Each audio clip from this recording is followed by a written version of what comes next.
So hi, everyone. As you can probably tell, people on the Zoom, we have a very small crowd here in person, but we do have a bunch of you guys watching from home. So I'm so glad that everyone's with us tonight. Before we get started, I just wanted to go over some of our upcoming events and also remind you that we are recording tonight's program, so you can watch it again later on the library's YouTube channel.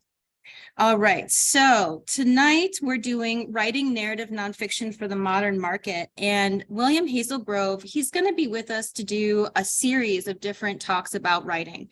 So we've got him coming back in July, on July 11. Again, this will be a hybrid event, and he's going to talk about finding the novel inside of you. So whereas tonight's about nonfiction, July 11, he's going to talk about fiction. And then he's going to be back with us in October. Did you ever think about writing a memoir? So in October, we've actually selected a community-wide book read. That's actually a memoir by a woman who found out through DNA analysis that her father's not really her father. And she wrote an excellent memoir about it. So Itasca, Roselle, and Bloomingdale Libraries, we get together every October and we pick one book to read. And this one happens to be a memoir. So I thought, why not have Mr. Hazelgrove back with us to talk about memoir writing, if that's what you're into. And then finally, in November, he's going to be with us to talk about getting published in the digital age. So if some people prefer to self-publish, go on Amazon, figure out how to get published through an actual publisher, you would learn all those tips and tricks. And November is NaNoWriMo. That's National Novel Writing Month. You don't have to write a novel, but if you want to join this competition, you can go to nanowrimo.org, I believe. You sign up, and then the challenge is to write 50,000 words in the month of November. All right. And so that's just the programs that we have coming up with Mr. Hazelgrove. What the other things we have going on in the month of June at the library include a virtual program on June 26th. That is the Zoom webinar, and it's called Shooting Shipwrecks, the Stories Behind the Stories. So we have award-winning shipwreck photographer Cal Kathradi. He's going to be with us on Zoom to talk about how he dives and shoots underwater. So these guys that he works with, they go diving, they find shipwrecks, and then he is the artist in the team that he takes these photographs and he actually turns them into paintings. So he's going to be with us on June 26th. That's Shooting Shipwrecks. And then radio in the 1950s, from golden age to TV age. So we're going to have Steve Darnall here with us. He's the host of Those Were the Days radio show. And that program is going to be in person on Tuesday, June 27. He's going to talk about the golden age of radio and how it transitioned to TV. All right, so now we're going to introduce Mr. Hazelgrove, and normally I have a bio that I read about him. Do you want me to read your bio? He's going to get one of his newest published books. All right. William Elliott Hazelgrove is the national best-selling author of 10 novels and 11 nonfiction titles. I believe that number has grown. Oh, yeah, 13. It's 13 now. Yeah, who's counting? His books have been History Club or Book Club bestsellers, received starred reviews in Publishers Weekly, Kirkus, and Booklist, received Book of the Month selections, ALA Editor's Choice Awards, Junior Library Guild selections, Literary Guild selections, History Book Club selections, Military Book Club selections, and a Distinguished Book Award. And he's been optioned for the movies. He was the Ernest Hemingway Writer in Residence, where he wrote in the attic of Hemingway's birthplace. He has written articles and reviews for USA Today, the Smithsonian Magazine, and other publications, and has been featured on NPR's All Things Considered, the New York Times, LA Times, Chicago Tribune, C-SPAN, USA Today, Daily Express UK, and Daily Mail UK have all covered his books with features. His books have been optioned for screen and television rights. Madam President, The Secret Presidency of Edith Wilson is currently in development.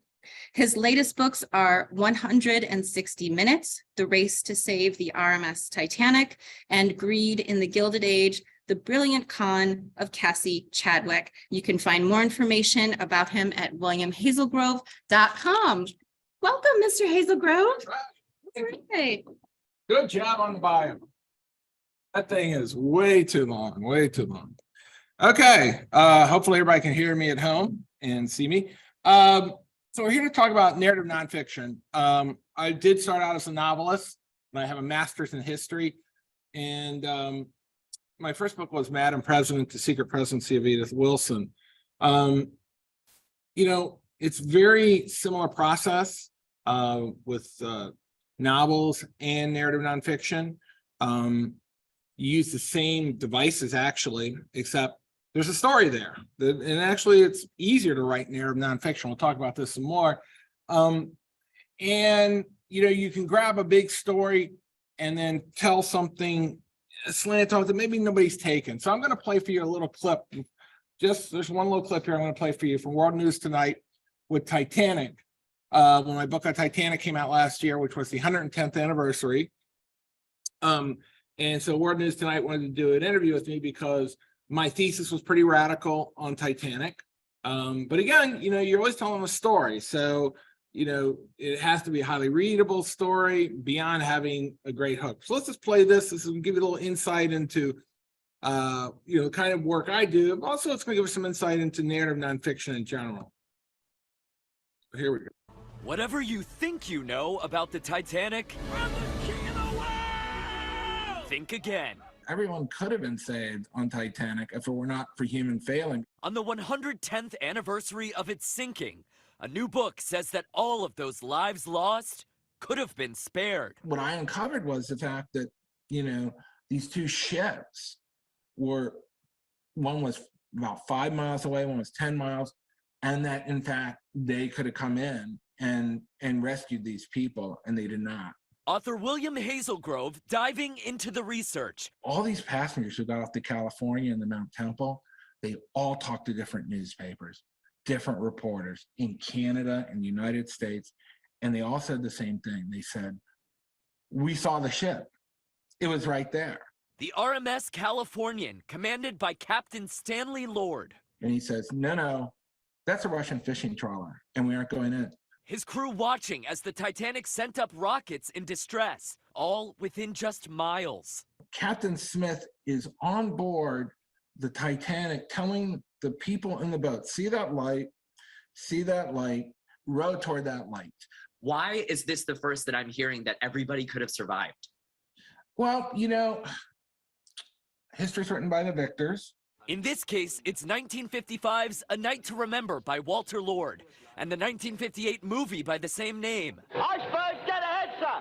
But the truth, according to Hazelgrove, is that Captain Lord and Captain James Henry Moore of the Temple, also nearby, could have rescued the 1,500 people who lost their lives so many years ago today. Here in New York City, this park is dedicated to Ida and Isidore Strauss. Ida was offered a spot on lifeboat number 8 but declined to get on board, wanting to stay by her husband's side. Now, all these years later, the legend of the Titanic endures. And maybe in those wireless coils, down on the bottom of the ocean, when they pull it up, there'll be one last message embedded in there. And you can bet it's probably that universal question that we still ask today, especially today: will you come help us? Captain Lord of the RMS Californian was later found guilty in British and American inquiries of not going to rescue a ship in distress, and he was disgraced, stripped of his titles. You can find 160 Minutes, The Race to Save the RMS Titanic, anywhere books are sold. Will they ever find the heart of the ocean, or? It's been 87 years. Does he have any theories? 84 years. I mean, this was a fascinating conversation, and I can't wait to read this book. Absolutely. So we're going to cut them off there. So that goes to show you, you know, that when you write a narrative nonfiction book, there's a lot of things that will actually become available to you. First of all, fiction is fairly limited in terms of media. Narrative nonfiction, they really pick it up. Because you're commenting, generally speaking, or you're coming with a thesis that has something to do with either a contemporary event, a historical event, but something that people know about. And one thing I like to do when I pick a topic is I like to pick the topics that people know about. Titanic, Teddy Roosevelt, Wright brothers, Edith Wilson. Sometimes I do try and enlighten people and bring something new to the table, but I like to take something that people know about and then give them a twist on it. I give them an angle. And I'm just going to go through a little bit of my process. I started out trying to write the great American novel, and my mother took away my television. That's why I ended up being a writer. But one thing also, and this goes for novels and narrative nonfiction, you aren't writing Gone to Win. Today, a novel, narrative nonfiction could be anywhere from probably, you probably want to be in that 70,000 range to 85,000 word range, which isn't terribly long. It's maybe touching 300 pages. Maybe it's more like 225 or 250.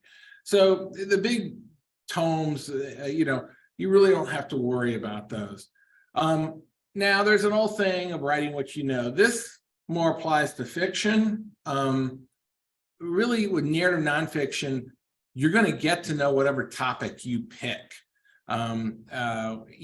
I'm not an expert on aviation yet. I wrote a book called Wright Brothers Wrong Story. And that was because I got very interested in the Wright brothers story. And so with narrative nonfiction, what you're going to do is you're going to pick a sort of, if you will, a path through the forest, because you aren't going to tell the whole story. You're going to tell what you want to tell about a certain event. Because basically, again, you're using the same approach as a novel. And you see on the slide here, I wrote write from emotion. When you're writing narrative nonfiction, you want to involve the reader into the story. You don't want this dry recitation. You aren't writing dry history.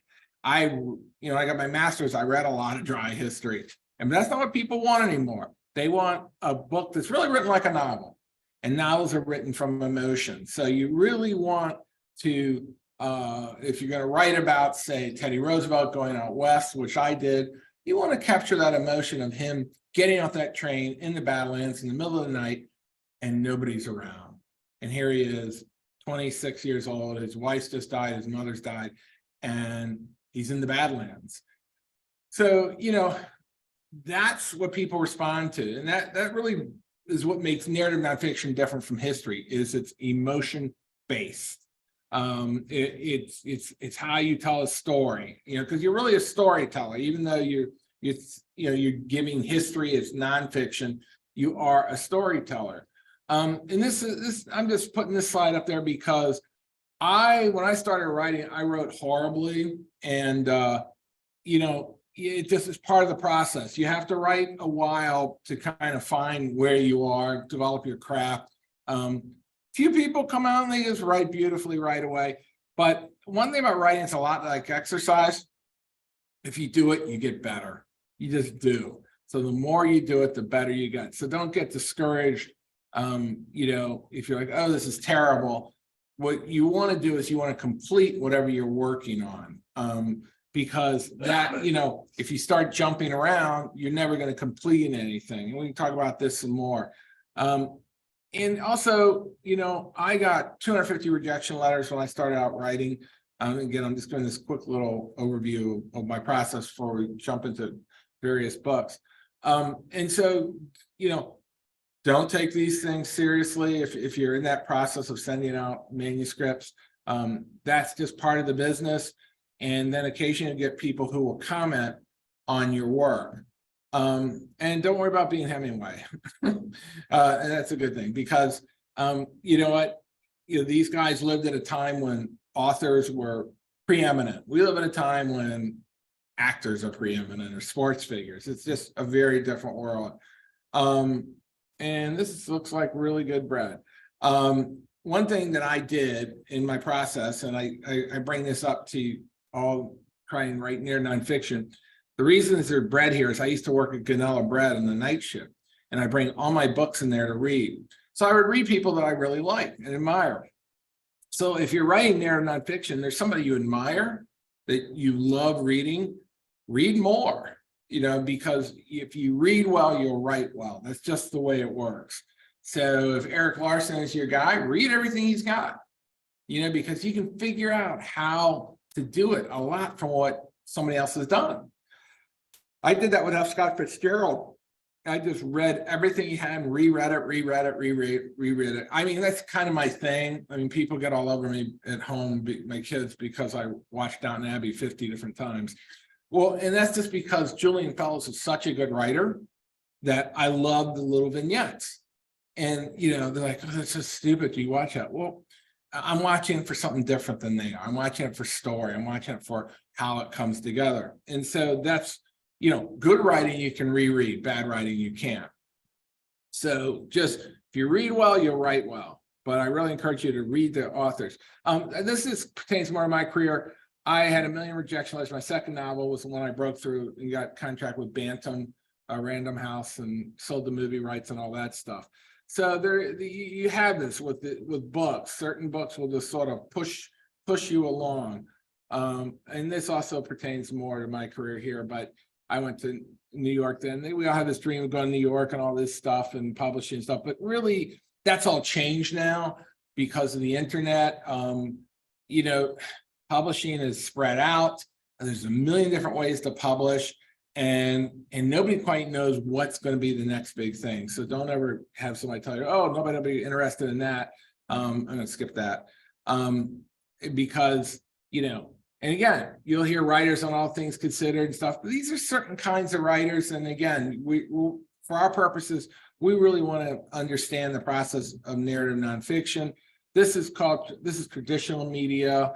And this is also something that's changed a lot. Now everything is this. It's social media. You can push your book all over social media and also I would encourage you as you're going along with your book to post about it on whatever platform you use, Facebook, your website, because actually people get interested in your topic then too right away, which is a really strange thing for the process, but that's really what it is. This was a novel of mine that took off. This is what I wanted to get up to. Okay, I'm going to talk about one of my first narrative nonfiction book, which was Madam President, The Secret Presidency of Edith Wilson. And this will kind of inform you how I started to write narrative nonfiction. I was reading Scott Berg's biography on Woodrow Wilson. And he had a really strange line. He said, she was almost the president. And I thought, well, that's strange. And so I went and I did some research and I found out that Woodrow Wilson had this massive stroke and that Edith Wilson, who was only 44, only had 3 years of school, took over and ran the White House from 1919 to 1921. And this really floored me because I thought nobody knows this story. And so from there, I decided to write some chapters, a sort of intro to the book. Now, here's the great thing you're going to love to hear. You can sell narrative nonfiction on a proposal. You don't have to write the whole manuscript. All you have to do is write 3 chapters and a synopsis. Fiction, you have to write the whole manuscript. So you could spend years writing, and I did, you could spend years writing your opus, your novel, and everybody in the world could reject it, and that's it. The beautiful thing about narrative nonfiction is you sort of write this proposal, and they will buy it on that, and they'll give you an advance on that. So, this really, really is great for the writer because very quickly if this is going to fly or not. So I wrote a synopsis basically saying, the story is about Edith Wilson, who married Woodrow Wilson after his wife Ellen died, and how when he had a massive stroke, a thrombosis, and was basically paralyzed, they hid him away, and she took over and ran the White House around the United States for 2 years. And when we call it Madam President, the Secret Presidency of Edith Wilson. And they bought it on that. So then I had to go, okay, now I got to write this thing. But what I found was, all right, so I did research. I got the Woodrow Wilson papers, and they were all bound. It sounds like, oh, I went to all these libraries. You don't have to do that anymore either because everything's digitized. But I got the bound copies of it, his papers, and right in there were all these letters written to her from the chief of staff. saying you have to do this, this, this, this, and this, and this. And this is how I knew Edith Wilson had taken over the White House. And so when I wrote the chapters, I wrote them like fiction. Yeah, I just wrote the same way. And fiction's written in scenes. So what you do is you start with my first scene in this book was Edith Wilson and Woodrow Wilson are going on the train outside of Pueblo, Colorado, and he has a mini stroke. They're on a whistle-stop tour. They have to stop the train and go back to Washington, where the second scene is he has a massive stroke and she has to take over. So, very quickly, we're right into the story. So 1, 2, 3, I had my 3 chapters pretty fast. And they don't have to be long. If you read Eric Larson, his chapters are like a page, 2 pages. That's just narrative nonfiction. And I get some blowback from that. People be like, oh, he jumps around so much. Well, that's my style. I jump around a lot in time and things like that to tell my story. But that's the beautiful thing about narrative nonfiction either. There's no real hard and fast rules. It's sort of how you do it. So this book actually came out in 2016, and this one is the one that's almost there to being made into a movie. And that's a whole story in itself, but needless to say, we're finally getting to the end. Then, of course, the writer's strike hit, but that's another story too. All right, so let's move on from this one to this one. This is Al Capone in 1933 World's Fair. So after I was done with Madam President, I was sort of thinking about another topic. So I read Eric Larson's Devil in the White City. A lot of people out there, I'm sure you've read it. And I was really taken with it. I really love that book. There's a lot of people did. And I thought, oh, this is great. So my first thought was there another fair? And 40 years later, Chicago did it again. And they had another fair. So I started doing some research. By the way, most of the time, 99% of the time, I find my topics from other people's books. I read some history. I'll read a history on George Washington, on a David McCullough book, 1776, something on the Wright brothers. And suddenly I'm like, boom, there's the book. And I know what I want to write. So I would encourage you to read history, read social history, read all sorts of things, because these will give you ideas for narrative nonfiction. So with this, I went into it and I thought, wow, and I was like, wow, all the papers here are here in Chicago. This is going to be really a lot easier than I thought. And so I started digging up things, went to Chicago History Museum, started learning about the fair. And then suddenly, now I was writing about the 1933 World's Fair. I wasn't writing about Al Capone. Suddenly this guy Al Capone started pushing his way in, because what I started to realize was Capone was wrapped up with this. Why? Because Capone was running Chicago and there was all this mayhem. We had the St. Valentine's Day Massacre, and everybody realized all of a sudden nobody would come to Chicago if Al Capone was still there. They think it's too dangerous. So the race was on. You had to get rid of Capone before the fair. And it doesn't mean I'm not telling the story of the fair. I'm also telling that story. So this involves 2 tracks. Most of my books, in fact, all of my books, I run 2 tracks simultaneously, a backstory and a front story, which is a great thing to do, which Eric Larson does a lot in his books too. And so then I started to tell the story of what happened to Capone and how could they get him. And then I found out there were these guys called the Secret Six. And the Secret Six guys were 6 Chicago millionaires who banded together to get rid of Capone so the fair wouldn't be a bust. Well, there's your smoking gun kind of hooky thing that people don't know about. And it wasn't Eliot Ness. It wasn't the Untouchables. That was mostly made up by a guy named Oscar Frehley, who was a writer. It was the Secret Six guys. And then, of course, the fair itself was happening during the worst year of the Great Depression. So I could tell all about the Great Depression in Chicago and how they pulled this thing off. And again, one story leads to another. So, the cool thing about narrative nonfiction is you can tell multiple stories within your time frame. But remember always, you aren't writing a history book. It's funny, a lot of times I'll get introduced as a historian on media, and I'm not really a historian. I'm a writer of narrative nonfiction. I don't sit around 7 years. Jonathan Ng is a historian. He writes big books.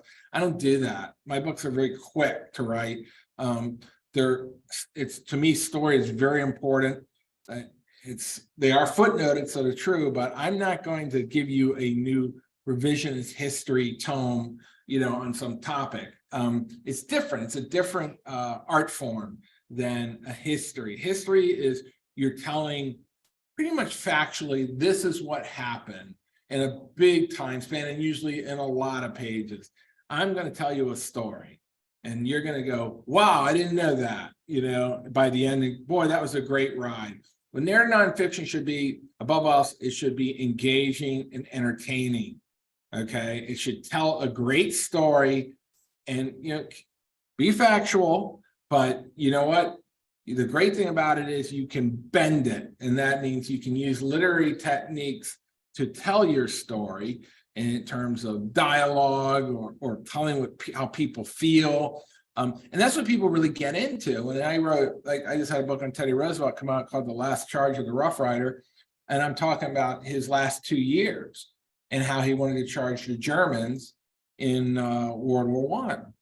And what people get into is that here's this guy who's lived this incredible life, but he has all these infirmities, like, he has high blood pressure, diabetes, he has a septic infection, he has pathogens in his blood from the Amazon. He's kind of going down slowly. And so he wants to just go out literally with a bang. And he wants to go charge the Germans, get together all his Rough Riders, and basically be obliterated. And so, but you have to get into his head of, where he is. And so you empathize with him. By the end, you're like, you understand he's lived this life of action. He doesn't want to just fall apart. He wants to, he wants to live, he wants to go out the way he came in. So at any rate, we go back to that sort of thing of emotion. That's what you always want to get in there. Now, I bring up this because this is In Cold Blood. This is really the first narrative nonfiction book. All right, I don't know if you read this by Truman Capote. Obviously, there's a movie. It's amazing that's Philip Seymour Hoffman. It just, how he squeezed himself into that role, we'll never know. But anyway, and got that little voice. But, this was the first one. And what did he do? He covered this murder of this family out in Kansas, I think it was. And it was the first time somebody did this, where he told it like a story, like a novel. And, it was this event and it was a sensation because nobody had done this before. But really, that was a very early narrative nonfiction book. And it's amazing because a lot of people didn't jump onto that bandwagon then. It really took this book to really launch this new genre, if you will. People didn't even know what to call it. Someone called it popular history. They had a lot of different names for it. But really, it's narrative nonfiction, which means the narrative is preeminent. That's what's powering the story. That's what's going to push it ahead. And that narrative is you're going to use as a device to tell the story and inform your readers. And that's why voice, we can talk about voice a little here. Voice is very, very important in narrative nonfiction. You have to have an authoritative voice, and you say, I'm going to tell you a story, and here it is. Because you have to fill in all the gaps. You have to make these scenes come alive. You have to recreate 1898 or 1910 or 1915. And so again, you're using description, dialogue, which are all the basics of fiction as well. So you fiction writers out there who want to write narrative nonfiction, you're well set up. I mean, because, it really is fiction sort of disguised. And I mean, because when people are reading my books, they forget that it's true. They're just reading a story that they really like. And again, so here's the first one that came out. And after I wrote this one, I understood the formula, if you will, of, coming up with a concept, a thesis, if you will, just, your particular approach. And mine, by the way, a lot of times I don't know what I'm going to say until I do some research. You know, and again, with this, I didn't really know where I was going with this until I started to really research it, and I realized, oh, she really was the president. So what does this mean? Why hasn't this come out? And so then, you know, I started to see how they covered it up, how she covered up even after he died, and she never spoke of it. Her own memoir came out, and she said she was just a steward, but she never took over. You know, these are all things that add to the story, you know, because what you're doing is you're shining a light on a corner of history a lot of times with narrative nonfiction, a corner that people don't know about. I can't tell you how many times I'm in Barnes and Noble and people come and go, I have no idea. You know, I had no idea about this woman. And to this day, again, this is why they're doing this movie, because most people do not know that we had a woman president for 2 years. It's hard for them to believe that. But yet, if you go to .gov and Google her name, it'll say she ran the executive for 2 years. It's right there. So people in government knew it. It's just the rest of the population didn't. And why is that? Well, there was no radio, there was no television. People were used to not seeing the president, and they could pull it off. But we also, you know, people say, oh, that could never happen today. Oh, really? Look how power is sort of an incubator, and how it kind of keeps everybody out. You could be very ill and nobody could know it. You know, John Kennedy was very extremely ill. FDR, and you bring these things up too, by the way, in your book.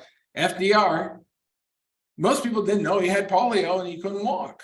They never allowed a picture of that to be revealed. There was one picture somebody took of him in his wheelchair, which is incredible to us. You know, we're like, how could you keep that secret? But people did, you know. So, you know, that's another little secret of narrative nonfiction I'll give you, is that you always want to look for precedent, because it's always there. So, you know, maybe one chapter is you'll jump back in time and say, this has happened before, and then you explain it. You know, this happened before. When Garfield was shot, he lingered, and a man named Gateau shot him, and they took him to the White House, put him in a back room, and said he was doing just fine. And they didn't tell anybody anything. A guy named Secretary Brown ran the White House while he was ill. And same thing, they covered it up, said he was doing great, doing great, doing great. Well, he died finally, and Chester Arthur had to take over. But it was the same thing, the same cover up, the same disinformation, because with Edith Wilson, they kept putting out press releases saying, oh, he's great, he's running everything from his bed, you know, he's doing just fine. And in fact, he wasn't, you know, but this was part of that story. And again, that's when you get into your story, you're going to find all these pieces push in. And that's okay, because you want to make it full. You want to give people a lot of stuff, and you can veer off. Candace Millard does that in her books, like The River of Doubt, or the other one on Garfield, who actually was assassinated, and she'll cover Alexander Graham Bell and say how he was involved in that. So it's okay to digress. It kind of gives people a little bit of filler and a little bit of something extra. All right, I'm gonna tell you about another one and how I came to this. I read David McCullough's book on the Wright brothers, and I'm from Virginia, and I've been to Kitty Hawk a million times as a kid. And so when I read his book, I thought, God, you know, this sounds to me like the same old story. And I'm like, really? These two guys invented this plane equally? That doesn't sound right. All right. So I got all the papers, the Wrights, and they were big bound volumes. And guess what? I start going through it, and I realized that this whole Wright brothers story is a canard, a total mythology. That, in fact, the Wright brothers didn't invent this plane. Wilbur Wright invented it. Wilbur Wright was sort of a savant almost. He very early he was going to go to Yale at 17, but he got knocked in the mouth by a hockey stick by a guy named Crookshank, who was a hopped up man-child who ended up getting electrocuted for murdering his family eventually. But he smashes Wilbur's jaw. Wilbur goes into a 4-year depression, and during that depression, he becomes fascinated with flight. and he has no training, nothing. And he contacts Octave Chanute, who's the leading aeronautical scientist, says, I think flight is possible. And he and Chanute start exchanging letters, and 500 letters later, they work out the head-cracking physics of flight, the lift coefficients and everything. Orville Wright has nothing to do with it. He's his brother, who's a happy bike mechanic. But Wilbur is everything. And so he goes down to Kitty Hawk by himself the first time, and then drags Orville down there later to assist him. Every time, at every step of the way, it's Wilbur Wright inventing this plane. And in fact, when Wilbur dies in 1912, 9 years after they fly, the newspapers all say Wilbur Wright, the inventor of the airplane, dies. No mention of Orville. So how did this happen? Where did this canard come from? Where did this mythology come from? Well, after Wilbur dies, the era of Orville starts. And Orville, very different. He starts to get rich from the invention. Wilbur never got a dime. He knows a guy named Fred Kelly. There's never been a biography. Fred Kelly's his best friend. He tells Fred Kelly, look, you can do this biography, but I want to prove it. And guess what? 30 years after Wilbur dies, he has this biography come out that says he invented the plane and that Wilbur assisted him. And his name appears 600 times and Wilbur's appears 300 times. And that book sets the floor for all the histories to come, including David McCullough. All right. And that is how these things develop. So in my book, I write the story the way I found it to try and set things straight. And this is what you'll find when you're doing any of these books. You're going to find that, wow, that's not what I heard. That's not what, I was led to believe. And it's very easy to uncover these things. And that's really the hook of narrative nonfiction a lot of time is the fact that you're letting people know something that they don't know. And because first of all, history is usually told as a general story and written long ago, and nobody bothers to check the facts and nobody drills down into it. So when you drill down into it, you find out, oh, this isn't the way I thought. And when my book came out, the Smithsonian magazine asked me to write a big story on it, because guess what? They said I was right. They said Wilbur did invent the plane, and then all these aeronautical experts came and said, oh yeah, you're right. So it was sort of hiding in plain sight. So, again, it's not like I'm this monster researcher or anything. It's just a lot of these things are hiding in plain sight. And again, I threw this slide up there because there's like the Grant history book. That's 1,000 pages. That is not what you're writing. You're not. But again, you will use the technique of the novel here. And again, I think we talked about this a little bit. You write in scenes. F. Scott Fitzgerald really came up with this whole thing where he said, when he was writing his first novel, he said, well, I can do this. All you got to do is write in scenes. Same thing with narrative nonfiction. You're writing in these scenes that will be rendered. Think about a movie. Movies are all in scenes. That's why books are. My books get optioned for movies a lot because they're filmic, which means I've already written them in scenes. And so when a producer looks at them, they go, oh yeah, that would make a really good movie. And they don't have to do a lot of work to convert it into a script. Let's go on to another one here. Okay, so here's Teddy Roosevelt. Now again, I was reading a history of Roosevelt. It was Edmund Morris's book. Okay, Edmund Morris wrote a trilogy on Teddy Roosevelt. And the first book was called The Rise of Teddy Roosevelt. Okay, so I'm reading along, and suddenly I hit this part where his mother and his wife die on the same day in 1883. I'm like, wow. And then he leaves he's assemblyman, he leaves his assemblyman job, gives his young daughter, because his wife dies after childbirth, his young daughter to his sister Bammy, and he takes off for the Badlands for 3 years with no return date. So this is very intriguing to me. And I thought, why don't I know about this? And Morris covered it in 4 or 5 pages and moved on. So I started to do some research. And most historians treated this part of his life as an outward bound trip, just this little thing that he did. And oh yeah, he went west and who cares? I saw it as the genesis of Teddy Roosevelt. Teddy Roosevelt, when he went out there, was this skinny little guy with his squeaky voice, bereft and grief. And here he is, and he goes out here, and they all think he's just a joke. The cowboys all out there, but he proves very quickly he's not. And the things that happened to him out there would have killed 10 men. It just over and over the things that he did, from taking on a grizzly to going off cliffs with his horse to going into frozen rivers to getting lost in snowstorms, just one thing after another. So I started to see a story emerge, a transformation, where Teddy Roosevelt went and became this cowboy because he wanted to leave his life behind. And this cowboy really became him. And when he comes back, he's a big barrel-chested guy. You know, he doesn't look, people said he didn't look at all like the Teddy Roosevelt. His voice had even changed. And that's the guy who would take over the White House.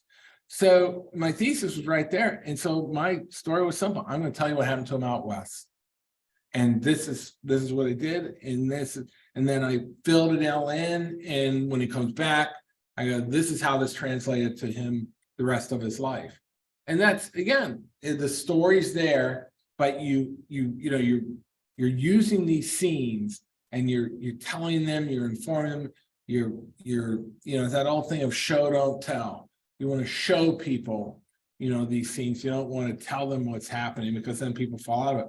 And that's just a basic of writing there. And again, I got this from another man's work. And by the way, if any have questions, do we want to take those at a point or just? Okay. Okay. A little thing about primary sources and footnoted. Primary sources are usually diaries, letters, things like that you would use. I use both. I use those and secondary sources, which are books that other people have written. You can use I use newspapers. You use everything you can to just sort of build your case, your thesis. There's a great site called newspapers.com. It's amazing. You can subscribe to it for like $7 a month. And you can get any newspaper from any time, and that'll tell you a story. I wrote a book called Greed in the Gilded Age, The Brilliant Con of Cassie Chadwick. I wrote it all from newspapers because there was nothing else. But I got the whole story that way. And then, of course, you footnote everything. It's interesting. My first publisher, my narrative nonfiction, they weren't that concerned about it being footnoted, but I said I wanted to, because I said when Edith Wilson comes out, there's going to be a lot of pushback that this just isn't true. And I feel like that allows people to have the confidence that you're telling something that's true, that's not made up. So, footnoting and of course, everything is just, okay, we covered that and we covered that. Rolling scenes, one thing that I did with this book that I would highly encourage you to do is make your people very real, very personal. I went all the way back to their dating, how they got together, because you want to give a backstory. You want to give the backstory of your characters, how they came to be, because that's what allows people to get involved with them. And you can do that very easily. You can, generally with all my books, I try and give a hook in the beginning, say, like in this, it was him having the stroke. And then you jump backwards, and I could, have the moment they met, how Edith came to meet this president, how she didn't want to get married to him, how she had a hard life herself, almost froze at school, only 3 years of school, married a jeweler, he died, her baby died, she had appendicitis, they operated on her in her living room, how she survived. And then she meets this guy and she's like, I don't want to marry a president, and how he kept after her and they finally did get married. So, this gives it texture, and color. So you want to give full rendering of your characters, your main characters.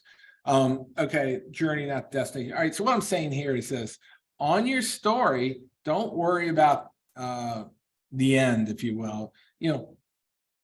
It's really the passage. It's as you're writing it, allow it to just sort of spread out and enjoy the ride of the story instead of, wondering how's this going to end, what's going to go on. Beautiful thing about narrative nonfiction is the story's already there. So you don't have to worry about any of that stuff. That's fiction. There's the wrong brother. Oh, here's the Fred C. Kelly biography that I told you about there. And this, again, talking about secondary sources, this little biography, everybody used for their histories. Okay. And I wrote a book on Titanic called 160 Minutes to Race to Rescue the RMS Titanic. And on that book, everybody used, or rather, on a previous Titanic books, everybody used a book called A Night to Remember, which was written by a guy named Sterling Lord. And Sterling Lord was a copywriter in New York in the 50s. Thought, I'm going to write a book on Titanic. So he interviews the survivors, and guess what? He doesn't bother footnoting or anything. He just writes it straight out. It's only 112 pages. And it was sort of his view. And it's sort of this is what happened. Take my word for it. Okay. That book became the Bible of Titanic. Every Titanic history that followed had Sterling Lord's book at the center of it. But Sterling Lord only told first class story. He didn't bother with the rest of them. So there was a whole nother story that needed to be told that I told that was, shocking to a lot of people, that in fact, Titanic could have been rescued by two ships that never came in, the Mount Temple and the California. A lot of people danced around this. A lot of people thought, that the ship in the distance they saw was too far, but in fact, they were within 10 miles. And again, I proved it with newspapers and other sources. Newspapers are great sources because you can cross-reference them. You can look at 10 different newspapers. If they all have the same article or the same slant, then it's probably true because they weren't checking with each other. They couldn't. So this is how I backed up. So again, you would think, well, what's new to know about Titanic? Well, there was something new to know about it. And I didn't have to look far to find it, because most people, when they're writing about things, they piggyback on other people's work. So if you decide, hey, I'm going to, look at something else here, take a different approach, I'm not going to use, say Fred Kelly's book, then you're going to find something new. Let's see. Okay, so we got that. We talked about St. Valentine's. All right. Who is this rakish woman? All right, so now her name's Sally Rand. This is another book I wrote. This came out of, it's called America's First Sex Symbol. This book came out of the Al Capone 1933 World's Fair. So a lot of times in your research, you'll stumble on another story. And her story intrigued me so much. She was this hillbilly from the Ozarks who runs away with the circus, ends up bumping into a guy named Cecil B. DeMille, it's an unknown producer, who says, you're the most beautiful woman I've ever seen. What's your name? She goes, Harriet Beck. He goes, no. And he looks around, sees an out and it says Sally Rand, and it sticks. And she becomes a silent movie star. The talkies come in with the jazz singer. She has an Ozark accent and a lisp, and she gets kicked out. What happens? She goes to Chicago. It's hanging around during the Great Depression. She wants to get back in the show business.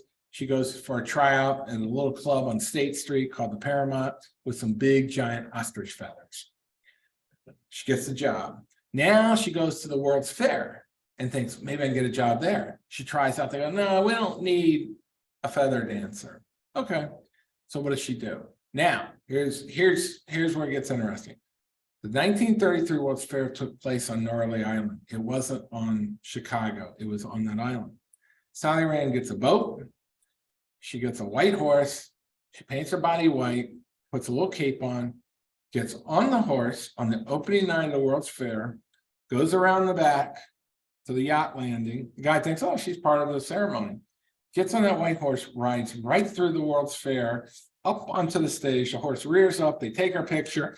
Everybody goes, oh my God, a naked woman on a white horse. It's the Chicago World's Fair. They immediately arrest her, and then they immediately hire her. And she becomes the #1 financial draw of the Chicago World's Fair. She literally takes it from the red to the black.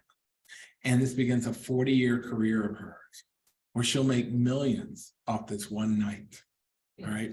So there's your story. That's why I'm like, oh, and guess what? All the papers of Sally Rand were in the Chicago History Museum, all of them. So it was like a shoo-in. So you never know where you're going to get, your material from, because, you could just be stumbling across something. You go, who is this person? I can't tell you how many things I'll be reading. I'll be like, oh shit, did somebody write that? And I'll start flipping through things like, oh yeah, somebody wrote something like that, because I'm like, what a great story. I'm like, I can't believe somebody didn't write something. But then you're like, wow, nobody wrote about this. This is amazing. And then you go, okay, I've got my story. And again, because it's narrative nonfiction, you don't have to write a whole manuscript. You can write a proposal and a couple chapters and send it to a publisher or an agent and say, hey, this is a great story. You back it up with pictures, articles, whatever it is. And they can go, wow, that might make a great story. And, and again, who would have thought she would be one of my stars, but she did. Now I brought up this one, River Doubt, because this is a great narrative nonfiction book, where she took Teddy Roosevelt's journey down the Amazon. Okay, so here's what happened to Teddy Roosevelt. 1912, he splits the Republican Party because he decides, you know what, I want to be president again. And William Howard Taft is the nominee, and the Republicans say, no. Taft is our man. He's running against this strange guy named Woodrow Wilson, who's kind of this weird academic, Princeton governor or New Jersey governor. And Teddy Roosevelt says, no, I'm the most popular man in America. So in the convention in Chicago, he bolts, takes the progressive wing of the Republican Party with him down to the Congress Hotel and starts the Bull Moose Party. Splits the party. We all know what happens when you split the party. They lose, right? So the Republicans lose. They wouldn't have lost otherwise to Woodrow Wilson. Republicans never forgive him. He's a political pariah. So what's Teddy Roosevelt do? He does what he always did in his life whenever things went bad. He goes and does some great moment of action, goes into the active mode and just goes off somewhere. He goes down the River of Doubt, which is this unknown river in the Amazon. And Roosevelt's overweight, he's not very healthy. And he goes down there with his son, and it's a huge disaster. He literally almost dies. He gets a septic infection in his leg from a cut. He tells him, leave me, I got my morphine, I'm just going to take an OD and end it here. And he said, no, you're coming with us. And they drag him out, but it breaks his health. He's never, ever the same after this. But it shows you that, so she calls out this little part of Roosevelt's history, which again, a lot of historians had just sort of glossed over. Oh, he went down the Amazon after that, he got kind of stuck. But there's an incredible story there. There's an incredible adventure story. And she tells it in a very you were there style. You have a hard time believing this is nonfiction, the way she writes it. It's just so well done. And that put her on the map. That book, Candace Millard's book, right there. And again, it's just a piece of history. It's a slice of history. And I think it's probably the best way to sum up narrative nonfiction is you're taking a slice. So the worst part of writing narrative nonfiction is when you're doing the research, because you get overwhelmed. I literally have books spread out all over this huge dining room table. I have my computers open. I'm like, oh my God. There's a point where you're like, this is too much. I don't know what to write about. But you have to think, and you have to be ruthless and go, I'm writing about this. I'm going to use this. I'm not going to use this. And you sort of take your path through. There's a guy named Edmund Morris who wrote the Roosevelt biographies. He also wrote a biography on Reagan called Dutch. Now, they gave him $3 million or something to write this. He went and spent 14 years. He was with the Reagans for years during the White House years and then afterward. And then he got writer's block and he couldn't write. And 14 years later, he produced this weird biography where he put himself in the biography as a character. I tried to read it. It's the biggest disaster ever. What happened? I know what happened to this guy. He researched for way too long and had roomfuls of just research, and then you're overwhelmed. So you really want to go to a point where you go, I know enough. And this is my own method I'm going to give you. I get to a point where I go, I know enough, I'm going to write the story. You write the story and then you backfill. You go back through it and you rewrite, you can fill it in, but you want to get that story in because now it's like a magnet and the metal filings are really, you know, the various episodes and things that are going to go on into it. You don't want to sit there and research and research and research and research, you know, to the point where you lose the story because that's what will happen to you because it'll just be too much information.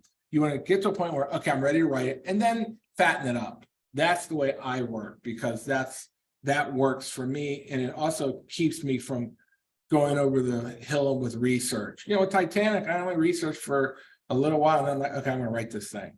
You know, because once you have sort of your angle, you kind of know what you're gonna write, and then you have to just go do it. This book, another Eric Larson book, he took The Sinking of the Lusitania. Now, Larson's interesting because he really concentrates on a few characters, much more than I do even. I mean, where he'll tell you about certain people that were on Lusitania before it sunk. And then he got into the heads of the crew of the submarine that sunk it. But mostly he really follows these maybe 3-4 characters on the ship all the way through. And, you know, in a way, the sinking becomes the background to what happens.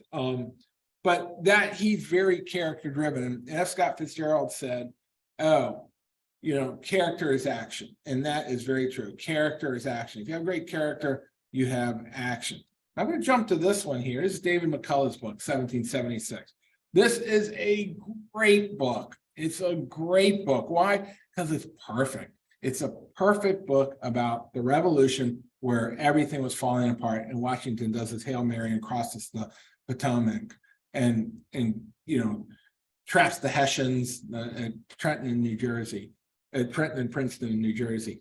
And it is a novel. I mean, it's not a novel because it is true, but it is so written like a novel. And it's so readable. It's incredible.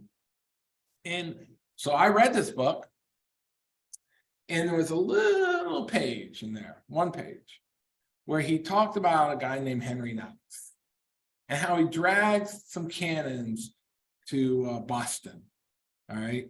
In the first battle, when the British had occupied Boston, and Henry Knox dragged about 120,000 pounds of cannons, or 20 loaded SUVs. And he dragged them over mountains, frozen rivers, and lakes. And McCullough wrote about a page on it, maybe a page or two. And I was like, after I finished, I thought, wow, that's fascinating. And I started to do some research. I'm like, did anybody ever really write about this? All I could find was kids' books. Nobody had ever written about what Henry Knox, who's a bookseller. He's not a military guy. He's a 25-year-old bookseller from Boston who has no military experience at all. Nothing, nada. He goes, and 3 months later, during hell in these frozen mountains and everything, with oxen and sleds, drags this artillery, these 120,000 pounds, 60 tons of artillery, back to Washington so he can put them up on Dorchester Heights and bomb the British and win the first battle of the Revolution. So I wrote that book called Henry Knox's Noble Train. And that's one that won the Distinguished Book Award for me. And it's done just fine. But nobody had written this book. Nobody, which again floored me because I thought, oh, certainly somebody's written about this thing. I mean, this is amazing to me. And it was just one page in McCullough's book. So that's why I encourage you to read these books, read what you're interested in, because this will really inform, what you're going to write, and it'll give you those little pearls of ideas. So we're going about an hour now. Do we want to open up for some questions?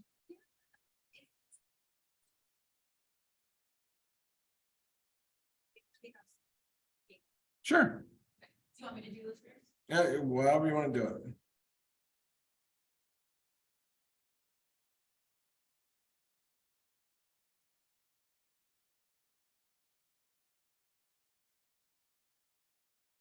Sure.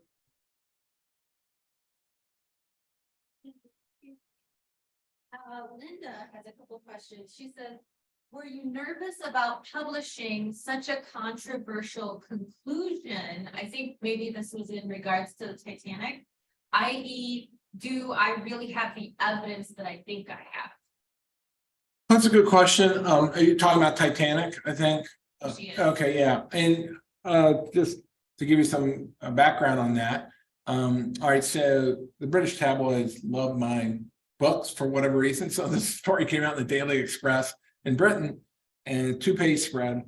And I got just all these emails from all these Titanic people up in arms about my thesis, which is these 2 ships could have come in and saved everybody. And yes, you do get a little blowback, but you know what? That's why you footnote. That's why you say, well, here are the sources. Fight it out with them. You know, here's my sources. Here's all the newspaper interviews with all the passengers, all the crewmen. Here's other books that back it up. You know, and at a point, there are people, especially with Titanic, who are traditionalists, who just want that narrative to stay the same and to never change. But Captain Lord of the California was found guilty of not coming to the aid of Titanic, stripped of his titles, stripped of his command, and then the British found him guilty too.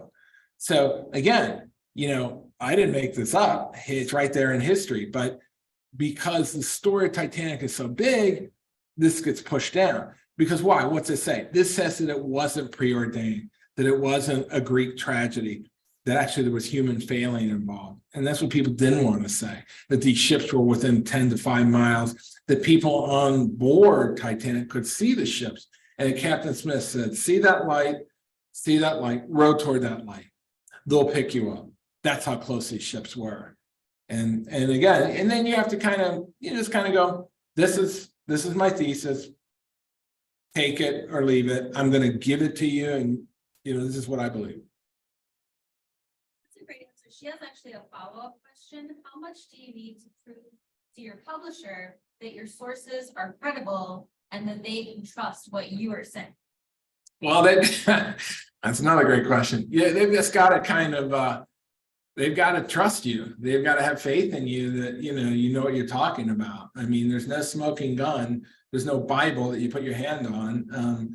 You know, the publisher says, okay, you know, if you think that, let's go. You know, let's see how the chips fall. So again, this is why I footnote everything. I mean, a lot of my books have 600-700 footnotes, because I want to say, this is where I got this, this is where I got this, this is where I got this. And if you have an issue with it, then go look at the sources. You know, I don't just conjure this stuff up and say, oh, here's my opinion. It's not a tell-all biography I'm writing where you go, I'm going to tell you the real stuff, but I'm not going to back it up with anything. You know, I go, okay, this is where I draw, this is where I draw this from, this is where I draw this from, this is where I draw this from, and this is how I see it. And if you have a problem with it, then discount it, you know. But yeah, I think the publisher has to have confidence in you as an author. Well, that's it for our questions for now. Do we have any in person? Yeah, I have a question for you. How do you decide what's going to be the front story, what's going to be the back story? Yeah, good question. You know, well, you go. Go ahead. Yeah. Well, how do we decide with front story or back story? Because this is the way I do. Generally speaking, all right, let's take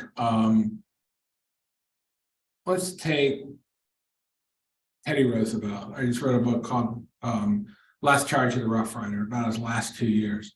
So the front story is Roosevelt in his last 2 years going, hey, I want to go charge the Germans. And he's meeting with Woodrow Wilson saying, you know, this is what I want to do. And, you know, and Woodrow Wilson's like, no, you know, but this is, and Roosevelt's not in good health. So this is, say, 1917. All right.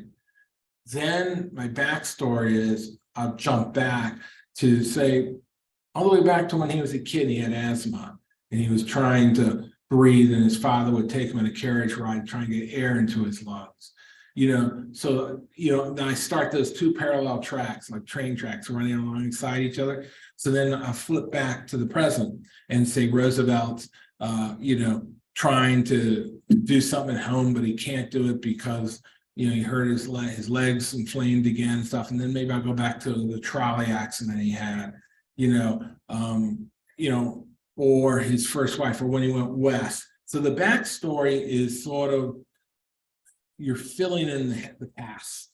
And then the front story is that forward motion. That front story is the forward motion of your current story. Titanic would be, the front story would be, okay, Titanic steaming through, she just hit the iceberg. The backstory would be, all right, these telegraph operators who are sending back the information. How did they come to be there? How did they end up? Because my book on Titanic concerns wireless telegraphy, a lot of it, and how that came about.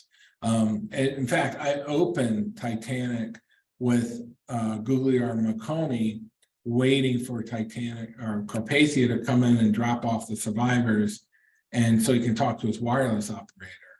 So I bring in Marconi and that wireless is sort of the backstory of Titanic, and Titanic's the front story. So really, it's two things working in tandem that sort of play off each other. Yeah, most of your books are legends and giants, but the book about Rand, this is a nobody.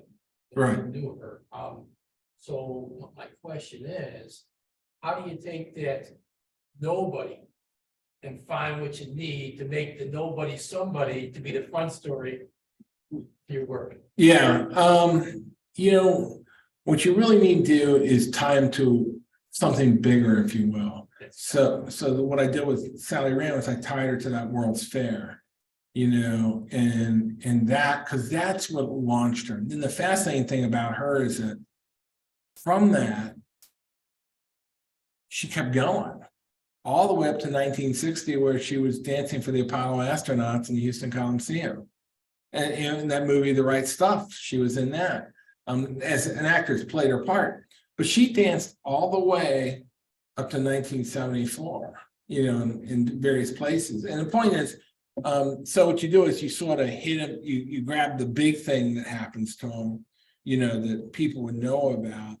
And that's sort of, this is how this happened. And then you tell, again, there's the backstory of, her life and what happened to her. And then, the forward story is the three bozo husbands who drained her of all her money and everything, and just, so again, these two things sort of work in tandem. But you're right, I generally pick big events because I feel like people come to it with a certain amount of knowledge that they already know about.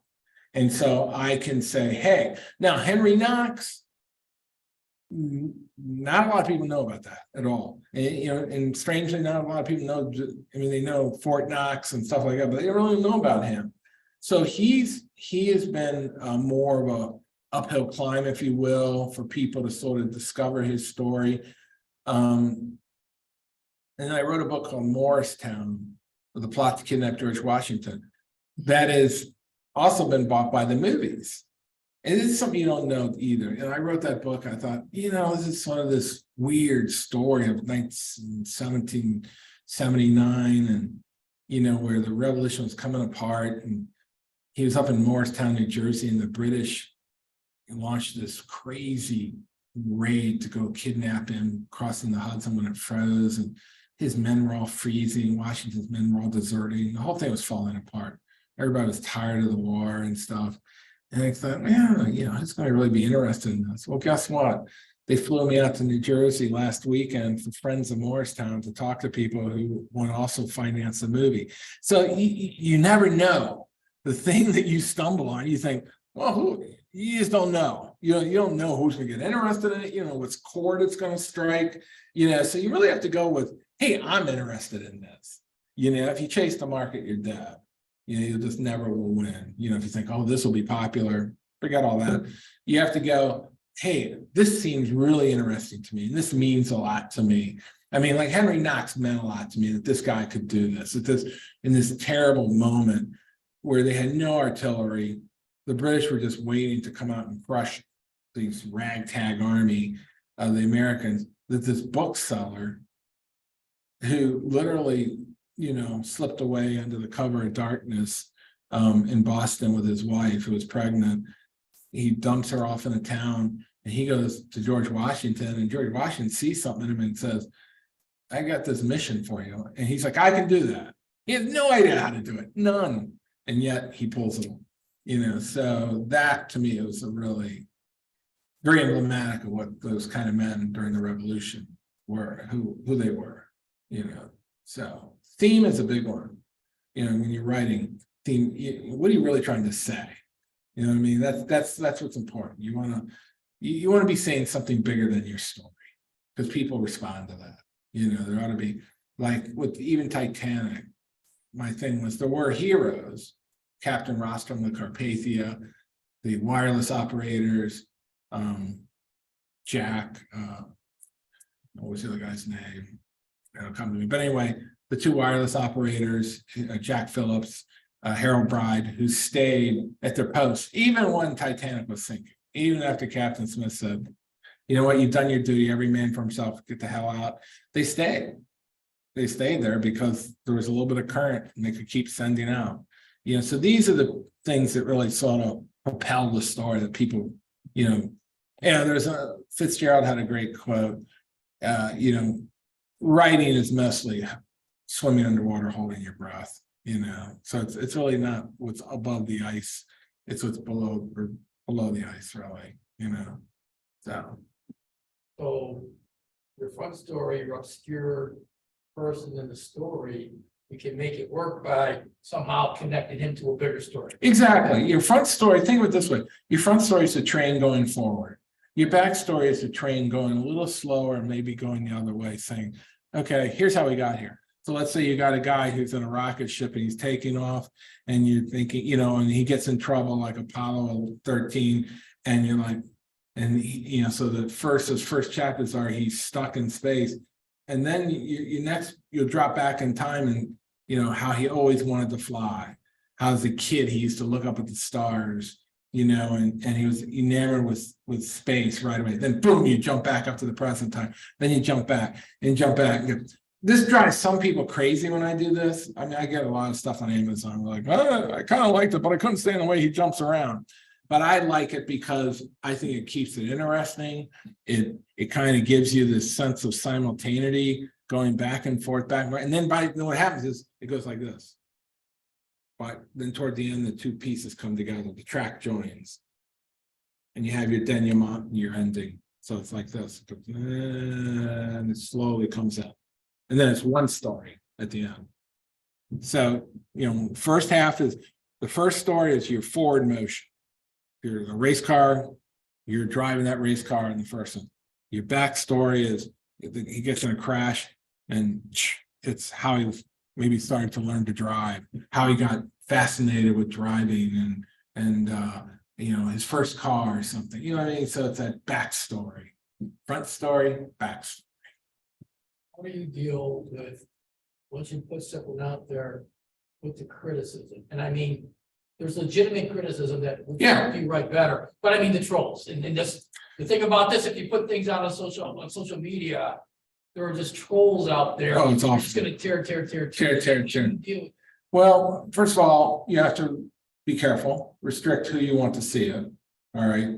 Go to people you trust. Because writing is subjective. Hell, man, I go through this now. A book comes out. I get some people who are like, I don't like this for this reason, blah, blah, blah, blah, blah. It might be one thing. Or somebody will read something and go, that's not true. This book can't be true because blah, blah, blah. The internet allowed readers to jump in and start reviewing everything. Before it wasn't like that. Before it was, I get reviewed by all they're called the trades, Publishers Weekly, Kirkus, Library Journal, Book List. And those are really the sort of Bible of the book industry. But now it goes out on Amazon, some guy has a hatchet for you, he comes in and, And it's hard. So the best thing you can do is sort of, don't put your work out in places that you don't know about. Give it to somebody you trust to read, to give you honest feedback. Don't give it to your wife, your friends. Don't give it to your girlfriend or your father, your mother, anybody, like your brother. Don't do that, because you're immediately going to put them into a situation of, do I tell them what I really think or not? And you don't want to do that, because you aren't going to get the reaction. You're getting a reaction of something like this, like, why do you write about such depressing things? You're going to get stuff like that. And that's not what you want to hear. You want to get somebody who's going to go, hey, I like the way you handled this, but maybe you can do this, that. And so you have to stay out of the, I wrote a book called The Pitcher that ended up being Junior Library Guild selection, and it just sold a zillion copies and 500 reviews, blah, blah, blah. Anyway, sold the movie rights. But when it came out, I used to live in Oak Park, and it's about a young Mexican-American kid who gets coached by a broken down pitcher to make his high school team. That's the plot. Okay. This kid has a golden arm, but he has no training. Okay. So I wrote it in first person in the voice of the Mexican-American kid. Well, this couple down the street who were really good friends of ours, really good friends, and another couple, we were out in a barbecue, they all go, it's really bad the way you wrote that. I mean, how do you know what a Mexican-American kid's like, blah, blah, blah, and just tore it to pieces to my face, and it's like, oh, wow. And then it ends up just being probably one of my most successful novels ever, and so you can't really listen to friends, acquaintances. You just can't. There is a thing of, who do you think you are kind of thing goes on with that too. You write in this book, who do you think you are? So you really want to be careful. I used to go to writers groups in Chicago, and it was, you'd sit in a circle and you read your stuff, and people would comment on it. And that helped me a lot, because some people would go after you, but mostly you kind of got a median, where you're like, okay, all right, I kind of get it. If you're in a writer's group and they're reading your stuff, they're going to comment on it. You're going to read their stuff too. They know that too. And you're facing them. So they can't hide from So you. basically, once you want people to start reading what you've written, you're better off with strangers and people. Absolutely. Like, I don't give books to people. I'll tell you why. I mean, because I get a certain amount of copy. Every time a book comes out, I get boxes. I throw them in my garage, and for events and things. But I don't give them to people. And the reason I don't is not because I'm like, oh, go buy that $30 book. It's not that. I don't want them to feel like every time they see me, then they got to say, oh, I read it. I don't want them to feel that way. I don't give it to my brother. I don't give it to my dad. I don't give it to anybody. I'm like, if you want to go get it, go get it. Go get on Amazon. You can get them anywhere. Go get it. Because I don't want to say, read this. I just don't want that. I don't want the reaction. I don't want them to feel like obligated, like they're going to tell me. So I just don't. And my wife will say, you should give them a book. I'm like, no, I'm not going to do it. It's the age of the internet. They can find it, a used one on Amazon, or go to the library. My books are all in the libraries. Go to the library and get it. I tell people, I go to the library and get it. Go to the library. If you want to read it, go get it, or go download it on Kindle for like $4. Yeah. Okay, so here's books, but what do you do when you get to a point where you're reading like 1776 and you get to that point where you're like, oh, I really like this. What's your process of keeping notes? And Oh, great question. Okay, so what's the process of highlighting? Okay, I tear books to pieces, so I do buy them. Yeah, I tear them to pieces. I write all over them. When I find stuff, I highlight. I cannot, when I'm doing research, I can't read without a pen. I'm constantly going to coffee house going, you got an extra pen, you got a pen? Because when I'm reading for what I'm looking for, like I'm in the process of finishing a book on Orson Welles' 1938 broadcast. It's called Dead Air. And These book on wells, I just scribble. I mean, I'm just highlighting this, and this, and this, and this, and this, and this, and this. You know, so I just keep a pen and I'll bracket. I go, oh, I like that. I don't use a highlighter because it just they crap out and they're too messy. I just take a ballpoint pen and I just underline, right that. Now there is something you can do that's pretty cool. If you have a Kindle, I did this too. I do this now. I'll buy the ebook, throw it up on the screen. And then you can just use your cursor, and the second you drag it over it, it highlights it in yellow. And so then it's for all time. So if I'm reading along, I'm like, you know, want to know something about Henry Knox, I'm reading some other book on Henry Knox, like, oh yeah. And it's just there. And then you can pull it up whenever. I did that with the Al Capone book. First time I had that screen open of just highlighted stuff, and then you scroll through and scroll through, and you may not use it, you won't use it all that you highlight, but you're like, oh, that's got to do with my book. That's how I can read books so quickly too. My kids are like, how do you read all those books so quickly? Well, because I'm scanning them. Basically, I'm scanning. I'm going, oh, I don't want that. I don't want that. You look for dramatic scenes. I'm like, oh, that's a good scene. And then, oh, I don't want that. I don't want that. I don't care about that. I don't care about that. You know, because I'm reading history books and they're full of stuff. So I'm like, no. And then highlight. And that works very well. We don't have any more questions online, and we're getting about Great. 8:30 now, so- Oh, good long session.